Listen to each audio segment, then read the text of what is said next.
اللهم صل وسلم وبارك على سيدنا محمد وعلى آله وأصحابه أجمعين.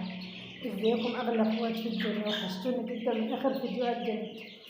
النهارده كده هنعمل مع بعض روتين عند الفراخ، هنكنس لهم الأوضة بتاعتهم وهنظبط لهم كده السقاية والأكالة، وكمان هنديهم كده مكون جميل جدا هيساعد الفراخ إن هي تتربى معانا على البيض على طول، وإن هم يبيضوا بعد 3 أشهر مش بعد 6 أشهر. طبعا الفراخ اللي احنا كنا جايبينها مع بعض كتاكيت الدورة طبعا اللي كانت تعبت مننا زي ما قلت لكم. إن شاء الله الحمد لله رب العالمين الوصفات اللي احنا بنعملها جابت نتيجة كويسة جدا مع الفراخ.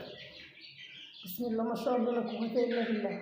هنكنس لهم الأوضة ونعمل لهم كده تقليبة علف كده على طبعا خضار جيد جدا مش بفلوس، رخيص جدا مال السوق، هيساعدنا ان شاء الله ان الفرخه تفضل معانا على الاوضه على طول وكمان تبيض بدري.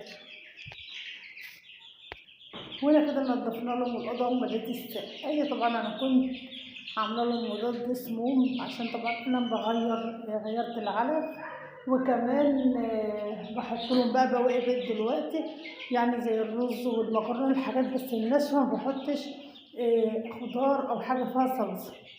كده هنعمل مع بعض بقى الوجبات ديت موفرة طبعا أكيد بتوفر معانا، يعني شوية رز فاضلين كده، طعمية أي حاجة يعني ناشفة، عليها مثلا شوية مكرونة، أي حاجة موجودة في البيت فاضلة. طبعا الجرجير من السوق الربطة ب1 جنيه، جبت ربطة الجرجير كده قطعتها لهم. كمان ممكن اللي انتم تضربوها في الخلاط وتصفوها وتحطوها في السقاية. وهنضيف كمان عليهم برضو العلف اللي هو البادي اللي هو التركيز اللي هو 21. طبعا انا مغرل عليه، انا قعدت اديهم بالظبط شهر من العليقه اللي هي تركيز 23 عشان ده بتساعد طبعا ان الفرخ ينمو معايا بسرعه، وكمان الفرخ بيشيل لحم وما شاء الله الفرخ بيبقى يوم وبيومين، غير من انك تفطم الفرخ بدري من العليقه اللي هي تركيز 23. دول بيخلي الفرخ بيبقى النمو بتاعه بطيء. طبعا احنا عايزين فراخنا تتربى عن قدام بدري باذن الله، وبسم الله ما شاء الله لا قوه الا بالله كده تبيض معانا على طول على 3 أشهر. كده هنخرط لهم ربطه جرجير مع الوجبه اللي انتوا بتحطيها، اذا كان بقى في الفطار او توزعها على الوجبات بتاعت اليوم. بسم الله ما شاء الله بيكون جميل جدا. طبعا الجرجير بيساعد على ان الفرخه تربى عن قدر البيض، وكمان بيساعد على النمو. وبعدين لازم نعودهم بقى على هو الاكل بتاع البيت اليومين دول الوقت ده يعني سنهم حلو عشان يديلهم علف بس او عليقه بس. بسم الله ما شاء الله لا قوه الا بالله، احجامهم بقت حلوه خالص يعني كده معايا عندي بقالهم شهر و8 أيام. هسيبهم كده بقى يبدأوا ياكلوا، بعودهم طبعا على بواقي رز مكرونة يعني الحاجة اللي موجودة في البيت. طبعا ما دخلتش الشيش خالص، مش هدخل الشيش خالص دلوقتي عشان انا مش عاوزة الفرخ معايا يربي دهون، عشان الفرخة تربي معايا على البيض على طول. طبعا هما هياكلوه، ممكن كمان تضربوه في الخلاط زي ما قلت لكم تحطوه في السقاية يكون جميل جدا. البرسيم حلو وكل حاجة، اللي هو بيخلي الفرخ يربى عن قدام، بس البرسيم بيعمل ديدان فبيخلي الفرخ ما بيبانش عليه، يعني الفرخ مهما ياكل ما بيجيش معاك بسرعة. الجرجير فوائده احسن هو والكرات.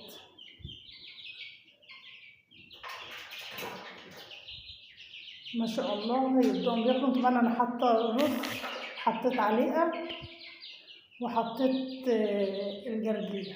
طبعا البواقي اللي كانت موجوده يعني عندي في البيت، يعني مش بعمل حاجه مخصوص زي ما انتم شايفين كده. بسم الله ما شاء الله لا قوه الا بالله. الفرخ ما شاء الله عندي وزنه حلو ما شاء الله، والجوك حلوه.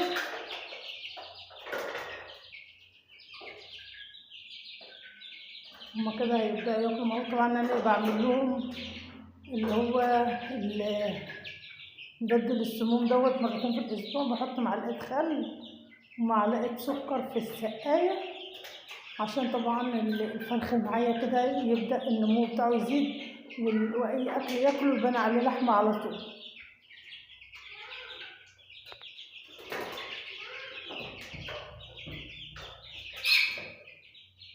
طبعا هسيبهم دلوقتي بقى ياكلوا.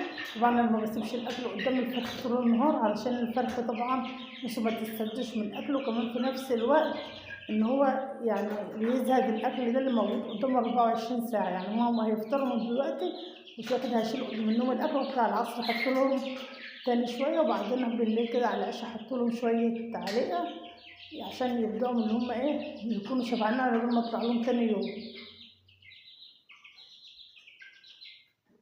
وده كان يومنا النهارده. اتمنى اكون استفدت من الفيديو. لو استفدت منه حطوا لايك للفيديو واشتراك للقناه، كمان فعلوا الجرس على الكل عشان توصل لكم كل الاشعارات الجديده. الجرجير مفيد جدا جدا للطيور، كمان بيزود الخصوبه عندهم زي ما قلت لكم، بيساعد في زياده النمو بتاعهم، كمان ما شاء الله يخلي الفرخه معايا تربى عن البيض على طول. ما تدوش الدشيشه دلوقتي خالص. لو انتم عايزين تاكلوا ادوا حاجه بسيطه خالص علشان الفرخه معايا ما تسمنش، وفي الوقت دوت هتخلي عنقود البيض ما يتكونش معاها بسرعه. الكتكوت الصغير دي من الكتاكيت اللي كانت تعبت مني، بس انا بقى حاولت عالجته فيها الحمد لله. لحقته. انا مات مني 11 زيه نفس الحجم بتاعه ده كده، كانوا رفيعين كده وما كانوش مليانين، فهو اصغر واحد يعتبر فيهم. لكن هما بسم الله ما شاء الله لا قوه الا بالله. عندي الفراخ ما شاء الله حجمها حلو، لان طبعا زي ما قلت لكم دخلهم العليقه 23 شهر كامل، فطمتهم منها بعد الشهر اديت لهم بقى العليقه المتوسطه اللي هي 21.